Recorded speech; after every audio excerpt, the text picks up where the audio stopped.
আসসালামু আলাইকুম। কেমন আছো যে সবাই? আরগে বাড়ি চাপাই, আমরা এই পৃথিবীটাই কাঁপাই, বুঝেছো? আছি চেন্নাই, চোখে ঘুম নাই। সকাল সকাল উঠে গেছি আজকে, গরুর গোশ আনতে যাবো বলে এই হাঁটতেছি।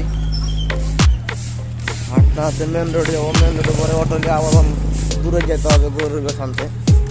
তো চলো আজকের ভিডিও দেখি চেন্নাইতে কীভাবে গোশ আমরা কিনে নিয়েছি, কত করে দাম, কত কি। পুরাই রেল বাজার হয়ে আছে, বুঝতে পেরেছো? চেন্নাইতে, চেন্নাই শহর এইগুলো রাস্তা মাস্তা সব কাদা কাদা করে দিয়েছে বৃষ্টি। আমরা অটো লেগে খাড়া হয়ে আছি, অটো চলে এসেছে, এই চলে এসেছে অটো। বাস এখন আমরা অটোতে উঠবো। পার্টিটা সব গোছ নিয়ে চলে এলো গো। আমরা চলে এসেছি একেবারে গরুর গোছের দোকানে, সব টাঙ্গা আছে গো। হ্যাঁ, এনে নিয়ে নেবো।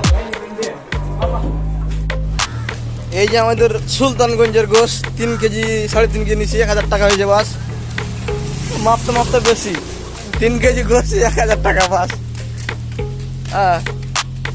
গোশ না হয়ে গেছে, মেলায় ভিড় দোকানে, ভিডিও করে নি ওখানে। বাস